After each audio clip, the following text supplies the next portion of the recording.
Ahmad Junaidi MM yang akan menyampaikan tausiah dengan tema adalah keutamaan berakhlak mulia. Jadi sekali lagi temanya adalah keutamaan berakhlak mulia. Untuk Anda sahabat JFM yang ingin bertanya, Anda bisa kirimkan SMS juga WhatsApp Anda di 0853 666 0020. Assalamualaikum Pak Ustadz. Waalaikumsalam warahmatullahi wabarakatuh. Gimana kabar pagi ini Pak Ustadz? Alhamdulillah baik, sehat, alhamdulillah ya Allah. Silakan Pak Ustadz. Baik, terima kasih. Assalamualaikum warahmatullahi wabarakatuh. Waalaikumsalam warahmatullahi wabarakatuh. Alhamdulillahillazi arsala rasulahu bil huda wa dinil haq liyuzhirahu ala dini kulli wa kafa billahi syahida. Asyhadu an la ilaha illallah wahdahu la syarikalah wa asyhadu anna Muhammadan abduhu wa rasuluhu la nabiyya ba'dah. Allahumma salli ala Sayyidina Muhammad wa ala alihi wa man tabi'ahum bi ihsan ila yaumiddin, amma ba'd. Faya ayyuhal hadirun ittaqullaha haqqa tuqatih wa la tamutunna illa wa antum muslimun. Saudara-saudariku pendengar kuliah subuh Radio Wijaya rahimakumullah. Bersyukur kita kepada Allah Subhanahu wa taala. Allah telah memberikan nikmat yang sangat banyak kepada kita. Salawat dan salam semoga senantiasa tercurahkan kepada teladan terbaik kita Nabi Muhammad sallallahu alaihi wasallam, pada keluarganya, kepada para sahabatnya dan para pengikutnya yang setia dari awal hingga akhir zaman. Allahumma amin. Saudara-saudariku pendengar Radio Wijaya rahimakumullah, pagi yang cerah ini insya Allah kita akan belajar kembali tentang keutamaan berakhlak mulia. Kita tahu sesungguhnya bahwa di antara diutusnya Rasulullah SAW ke muka bumi ini sebagai Nabi dan Rasul adalah dalam rangka menyempurnakan kebaikan akhlak. Itu di antara tugas dari Rasulullah Muhammad SAW, seperti yang beliau sampaikan, innama bu'istu liutammima makarimal akhlak. Sesungguhnya aku hanyalah diutus untuk menyempurnakan kemuliaan akhlak. Jadi itu diantara tugas pokok Rasulullah, beliau diangkat sebagai Nabi dan Rasul. Saudara-saudariku rahimakumullah, mengapa begitu penting kita untuk mengkaji tentang akhlak yang mulia? Karena kalau kita saksikan dalam kehidupan keseharian, ada orang-orang yang ahli ibadah, yang taat kepada Allah Subhanahu wa taala, yang melaksanakan ibadah salat, puasa, zakat, haji, umroh dan yang lainnya. Tetapi tampak dari dirinya itu juga hal-hal yang tidak berkenan atau kurang berkenan di manusia yang lain. Ada orang yang ahli ibadah salat tetapi sikapnya keras, kasar. Ada yang orang ahli puasa tapi lisannya judes, ketus dan lain sebagainya.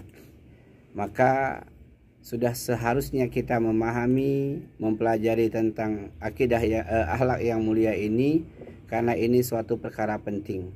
Jangan sampai seluruh ibadah yang kita laksanakan ternyata tidak berdampak pada kebaikan akhlak kita. Tentu kita bisalah menemukan atau menyaksikan, melihat ada sebagian orang yang tadi ketika beramal, beribadah kaitannya dengan Allah luar biasa, tetapi kaitan dengan manusia terkadang kurang menyenangkan. Saudara-saudariku pendengar kuliah subuh Radio Wijaya rahimakumullah, apa saja sesungguhnya keutamaan berakhlak mulia itu? Yang pertama, sabda Rasulullah SAW bahwa akhlak yang mulia itu adalah pemberian terbaik bagi manusia. Dalam sabda beliau, khairu ma a'tiyan nas khuluqun hasan. Pemberian terbaik yang diberikan kepada manusia adalah akhlak yang baik atau akhlak yang mulia. Jadi ketika kita bicara tentang pemberian kepada manusia, baik dari Allah ataupun manusia yang memberikan kepada manusia yang lain, maka yang paling baik itu ternyata adalah akhlak yang mulia. Misalnya ketika seseorang bersikap ramah, sopan, senyum, suka menolong, dermawan kepada temannya, tetangganya, maka itu jauh lebih baik daripada misalnya dia memberikan makanan minuman tapi disertai dengan diungkit, diceritakan atau dengan mimik wajah yang tidak menyenangkan ketika memberikan sesuatu kepada orang lain. Saudara-saudariku rahimakumullah. Jadi ini yang pertama. Kemudian tentu juga dari Allah. Ketika Allah memberikan kemuliaan akhlak kepada seseorang, itulah pemberian terbaik dari Allah. Karena ketika Allah memberikan harta bagi seorang dan dia tidak punya iman yang baik, tidak punya pengetahuan tentang akhlak yang baik, maka boleh jadi dengan hartanya itu dia akan jadi sombong. Ketika Allah memberikan jabatan, kedudukan kepada seseorang, kemudian Allah tidak berikan kepadanya akhlak yang mulia, dia tidak memperbaiki dirinya dengan kelakuannya, maka boleh jadi dengan jabatan kedudukan itu dia menjadi arogan. Nauzubillah. Maka yang pertama, keutamaan berakhlak mulia itu adalah pemberian terbaik bagi manusia, baik dari Allah kepada manusia ataupun dari manusia kepada manusia yang lain. Saudara-saudariku pendengar kelas subuh rahimakumullah. Kemudian yang kedua, keutamaan berakhlak mulia itu bahwa akhlak yang mulia bukti sempurnanya iman kita. Seperti sabda Rasulullah SAW, akmalul mu'minin imanan ahsanuhum khuluqa. Orang mukmin yang paling sempurna imannya, kata Rasulullah, adalah yang paling baik akhlaknya. Insyaallah. Jadi ketika kita mengharapkan diri kita, ingin menjadikan kita betul-betul orang yang sempurna dalam iman, maka harus dibuktikan dengan akhlak kita. Karena tadi bisa jadi ada orang yang ketika hubungannya dengan Allah, ibadahnya dengan Allah, hablum minallahnya itu luar biasa. Tetapi ternyata hablum minannas, hubungan dengan manusianya enggak luar biasa. Bahkan cenderung tidak menyenangkan, mudah marah, mudah emosional, temperamental, dikit-dikit ngomongnya ketus, mencela dan lain sebagainya. Nauzubillah. Maka saudara-saudariku rahimakumullah, yang kedua ini, akhlak yang mulia itu adalah bukti sempurnanya iman seseorang. Kemudian yang ketiga, keutamaan berakhlak mulia itu adalah bahwa orang-orang yang berakhlak mulia mampu mencapai derajat orang-orang yang ahli ibadah di sisi Allah Subhanahu wa taala. Ini luar biasa. Jadi ketika kita misalnya masih berat untuk tahajud tiap malam, masih sulit untuk bisa puasa sunnah Senin Kamis, dan hal-hal lainnya yang menyangkut ibadah-ibadah kepada Allah, nah kita bisa memperbaiki derajat kita di sisi Allah Subhanahu wa taala dengan memperbaiki akhlak kita. Dengan cara terus-menerus memperbaiki sikap, perilaku, ucapan, tindakan kita. Dan kita harus betul-betul menyadari bahwa kita bisa berubah dari hal-hal yang buruk yang selama ini kita miliki ke arah yang lebih baik. Karena apa? Karena ketika kita mendapatkan kemuliaan akhlak karena usaha kita yang maksimal, tentu semua dengan pertolongan Allah, maka kita bisa mencapai derajat orang-orang yang ahli ibadah. Dalilnya adalah hadis Rasulullah SAW, innal mu'minat yudrika bihusnil khuluq darajatas shaimil qaim. Sesungguhnya seseorang mukmin bisa meraih derajat orang-orang yang rajin berpuasa dan yang rajin sholat dengan sebab akhlak yang mulia. Masya Allah ya. Jadi ketika kita merasa berat untuk sholat malam tahajud, berat untuk sholat-sholat sunnah yang lain karena kita kerja keras, ke ladang, ke kebun, dan kerja-kerja yang lain, kemudian kita juga berat untuk bisa puasa Senin Kamis seperti kawan kita, teman kita, maka kita bisa menyamai derajat mereka di sisi Allah dengan terus-menerus memperbaiki akhlak kita. Kita pahami akhlak mulia itu, kata para salafus sholih, diantaranya ramah, dermawan, berwajah ceria, suka menolong, tidak menyakiti orang lain baik dengan ucapan maupun perbuatan, senantiasa berwajah ceria, dan seterusnya. Tentunya kita paham akhlak yang mulia. Kemudian saudara-saudariku pendengar kuliah subuh Radio Jaya rahimakumullah, keutamaan berakhlak mulia yang berikutnya adalah bahwa akhlak yang mulia itu memudahkan untuk mendapatkan ampunan Allah. Kita tahu tidak ada satupun manusia yang tidak berdosa kecuali Rasulullah SAW, apalagi kita.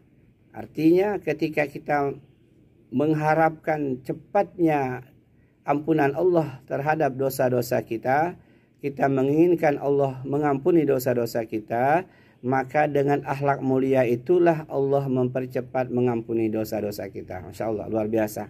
Jadi ketika kita bertobat kepada Allah, menyesali dosa maksiat yang pernah kita lakukan, maka jalan cepat yang bisa kita lakukan adalah terus-menerus memperbaiki akhlak kita. Dalilnya, inna min mujibatil maghfirah badlus salam wa husnul kalam. Sabda Rasulullah SAW, di antara sebab yang mendapatkan ampunan Allah adalah menyebarkan salam dan bertutur kata yang baik. Nah, badlus salam ini atau aksus salam ini merupakan akhlak yang mulia. Yang hari ini terkadang orang mengucapkan salam hanya kepada orang yang dikenalnya saja. Atau bahkan lebih parah dari itu, ada yang hanya mengucapkan Assalamualaikum hanya kepada orang dekat-dekat saja yang gak seberapa kenal, padahal dia muslim, dia tidak mengucapkan salam. Nah ini tentu kita perbaiki keadaan seperti ini, karena kata Rasulullah, orang yang mudah mendapatkan ampunan dari Allah itu orang yang suka menyebarkan salam, aksus salam atau badrul salam. Assalamualaikum, waalaikumsalam warahmatullahi wabarakatuh. Lalu wa husnul kalam, tutur kata yang baik. Apa kabar? Alhamdulillah sehat. Masya Allah, antum tambah keren aja ini saya lihat nih.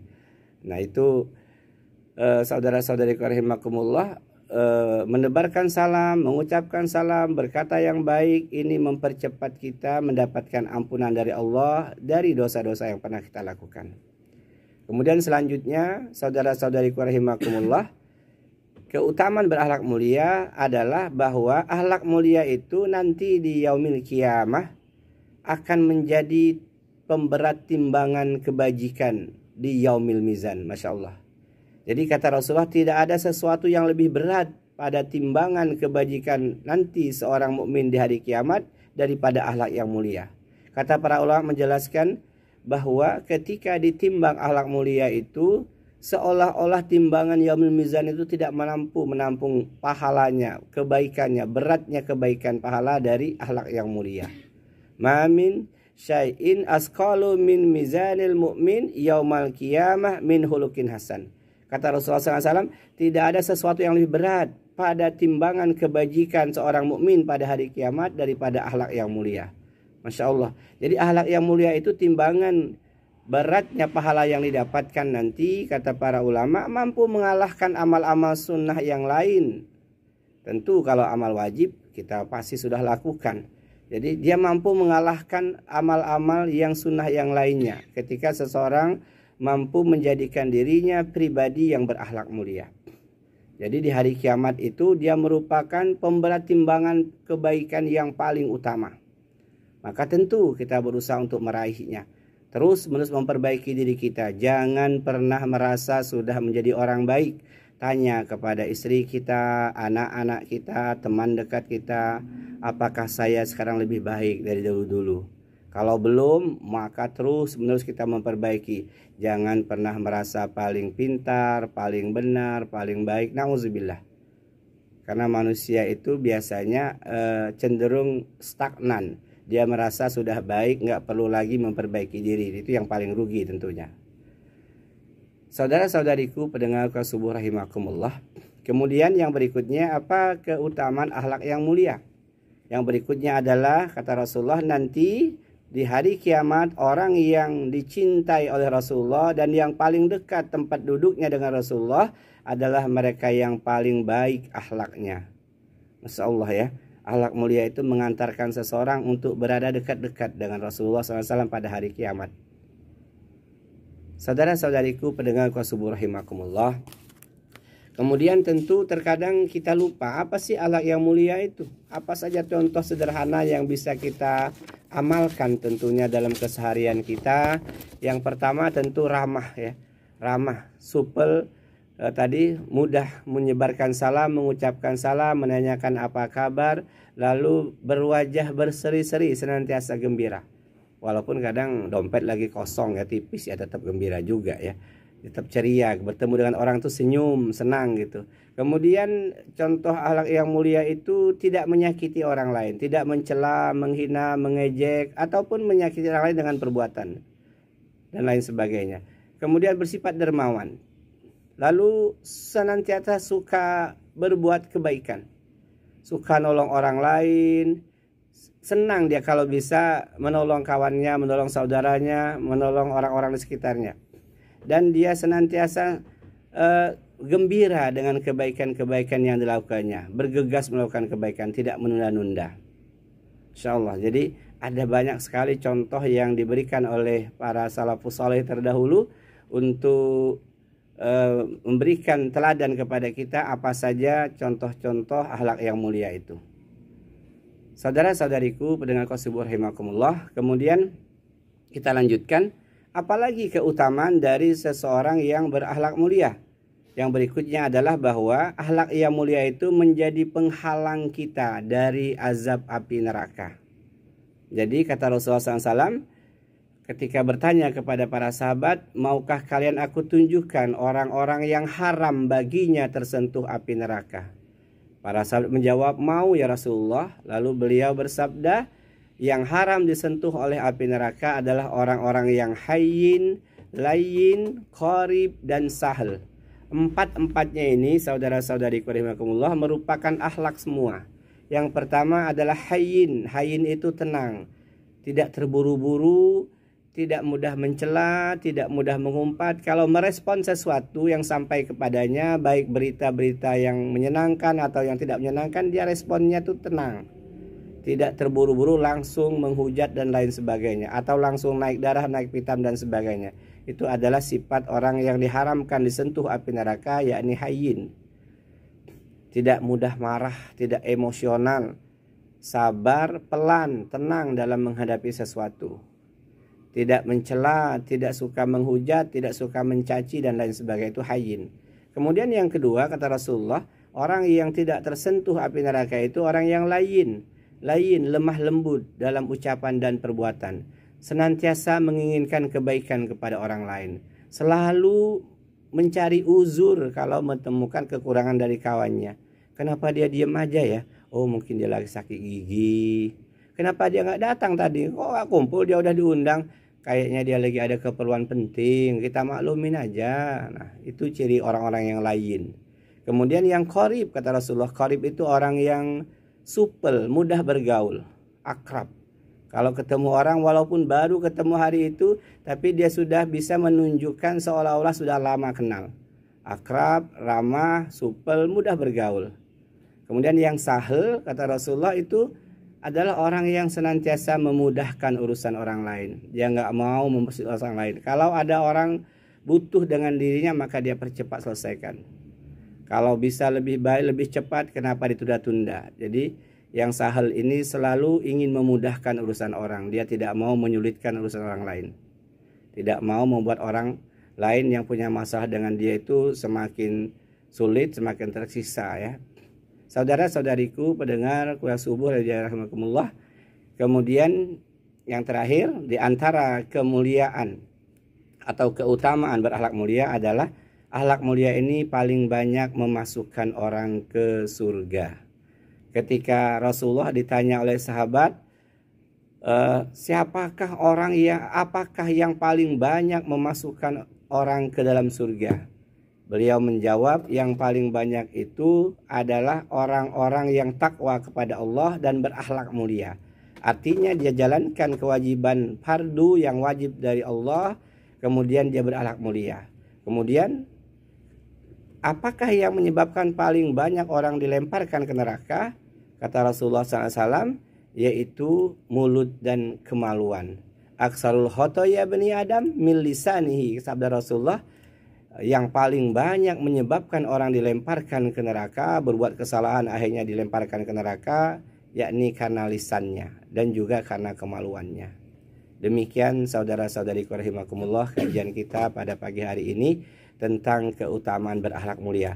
Mari saya mengajak seluruh pendengar Wijaya untuk senantiasa memperbaiki akhlak kita terus menerus sampai hari kematian kita. Wallahu a'lam bishawab. Iya, terima kasih untuk sahabat JFM ya, sampai saat ini masih terus selalu setia simak Radio Wijaya di acara kuliah subuh Radio Wijaya. Dan terima kasih untuk yang sudah kirimkan SMS juga WhatsApp di 0853 666 0020. Assalamualaikum Pak Ustadz, dari hamba Allah di Kota Bumi ini Pak Ustadz mau tanya. Waalaikumsalam warahmatullahi wabarakatuh. Iya, dari hamba Allah di Kota Bumi mau tanya, bagaimana menyikapi suami yang merasa terbeban dengan rumah tangga, anak dan istri. Jadi anak dan istri itu dianggap beban oleh suami. Ini bagaimana menurut Pak Ustadz? Baik, terima kasih ya. Ini ketika seorang suami sudah mendapatkan posisi kedudukan sebagai suami, maka dalam agama kita ada kewajiban-kewajiban yang harus dia tunaikan.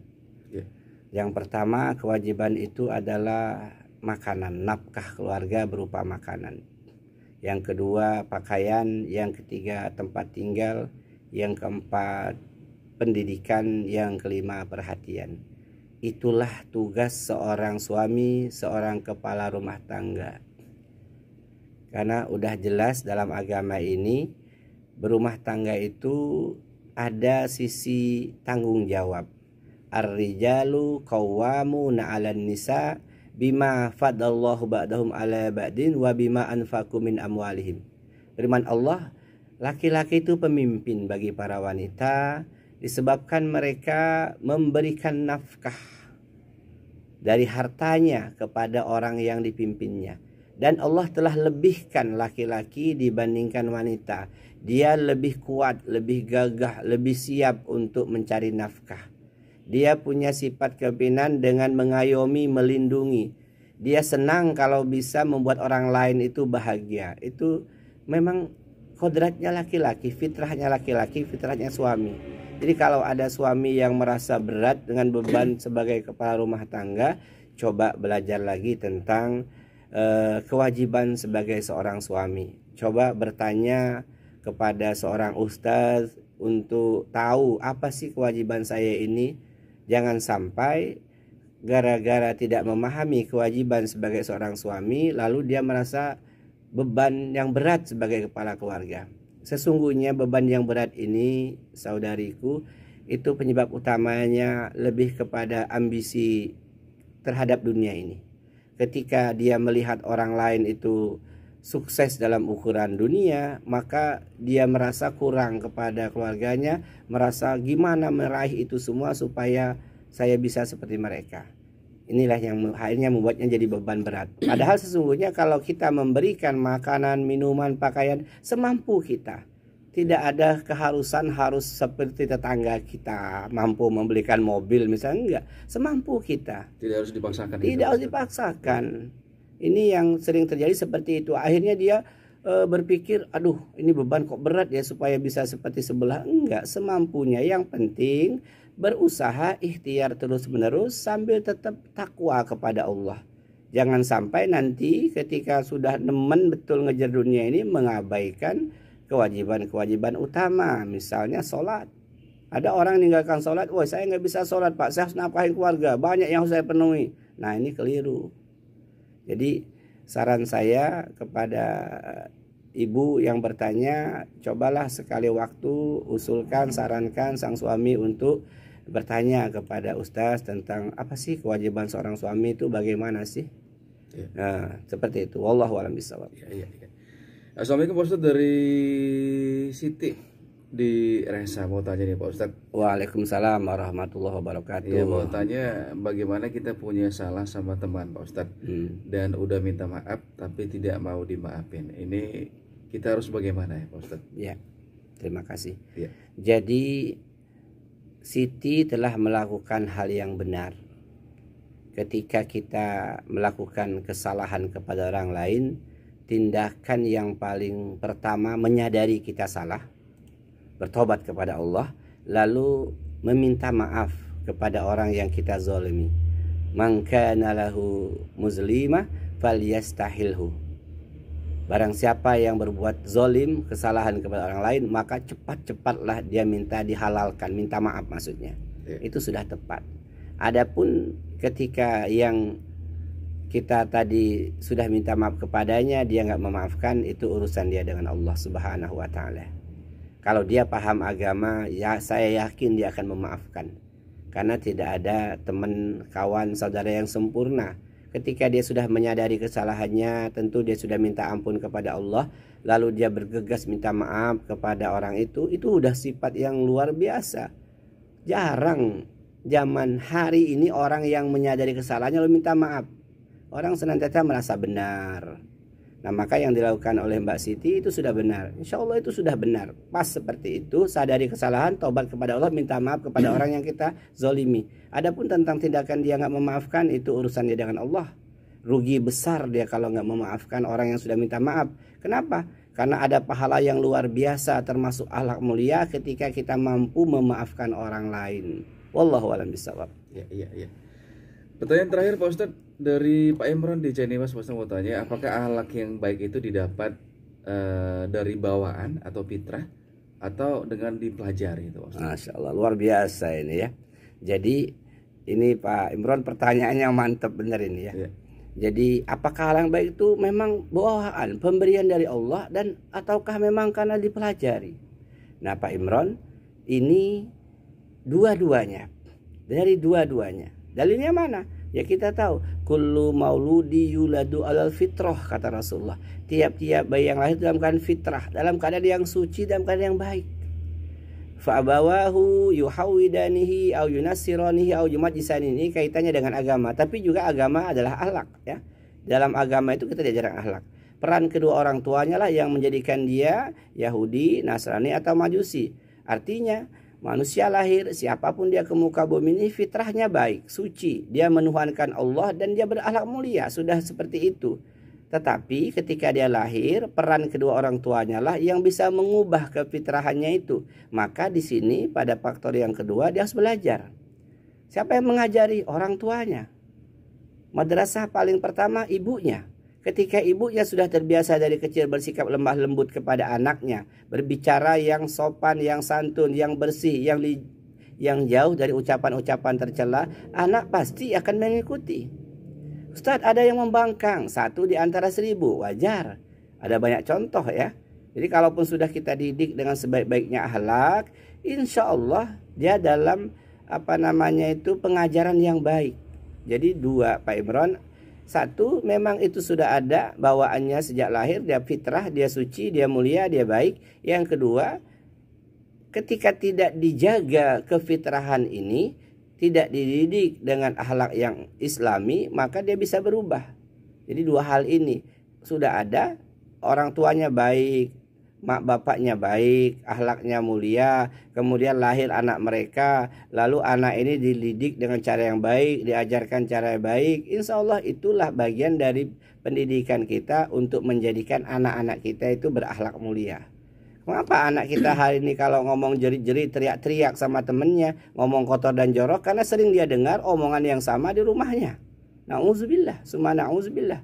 Maka 2 hal itu tetap kita yakini bisa mempengaruhi seseorang berakhlak mulia atau tidak. Intinya mari kalau kita sudah sampai ilmu ini kepada kita, senantiasa kita memperbaiki diri kita, jangan pernah merasa sudah menjadi orang baik. Wallahu a'lam bishawab. Ya Pak Ustadz, sekali waktu kita sangat terbatas Pak Ustadz. Silakan kesimpulannya Pak Ustadz. Baik, kesimpulan dari kajian kita pada pagi hari ini, saudara-saudariku pendengar Qasbul rahimakumullah, mari kita senantiasa memperbaiki akhlak kita. Karena dia sesuatu yang sangat utama, yang luar biasa manfaatnya, yang luar biasa kebaikannya untuk kehidupan dunia kita dan akhirat kita. Ingat, jangan pernah merasa sudah jadi orang baik. Cobalah sekali-kali bertanya, mengevaluasi diri kita, tanya kepada istri kita, tanya kepada anak kita, teman dekat kita, apakah saya ini sudah ada perubahan ke arah lebih baik semenjak menjadi suamimu, mah? Anak-anakku, apakah pendapatkan tentang perilaku ayah selama ini? Harus sabar kita dengar jawaban anak. Teman dekat kita, soulmate-ku, apa pendapatmu tentang akhlakku? Ada nggak semenjak kita berteman, bergaul selama puluhan tahun ini aku menjadi lebih baik sekarang? Nah, kalau kata mereka belum ada, maka segera berusaha mati-matian kita untuk jadi baik. Kalau kata mereka alhamdulillah sudah baik, makin kita tingkatkan kebaikan itu. Karena ingat, yang paling dekat dengan kita istri kita, yang tahu akhlak kelakuan kita istri kita, yang tahu kita ini orangnya emosional, suka mencela, suka mencat, itu istri kita. Maka betul lah kata Nabi SAW, khairukum wa khairukum li ahli. Orang yang terbaik itu orang yang paling baik akhlaknya bagi keluarganya, terutama istrinya. Khairukum khairukum li ahli wa ana khairukum wa ana khairukum li aku, kata Rasulullah, orang yang terbaik kepada keluargaku, istri dan anak-anak kita, dan juga tentu teman-teman dekat kita serta semua manusia di sekitaran kita. Demikian, lebih kurang mohon maaf, kepada Allah mohon ampun. Semoga Allah memberikan pertolongan kepada kita sehingga kita bisa memperbaiki akhlak kita menjadi lebih baik, lebih baik, lebih baik sampai hari kematian kita. Wallahu a'lam bishawab. Wassalamualaikum warahmatullahi wabarakatuh. Waalaikumsalam warahmatullahi wabarakatuh. Terima kasih untuk Pak Haji Ustadz Junaidi MM yang telah menyampaikan tausiah di pagi hari ini, dan juga terima kasih atas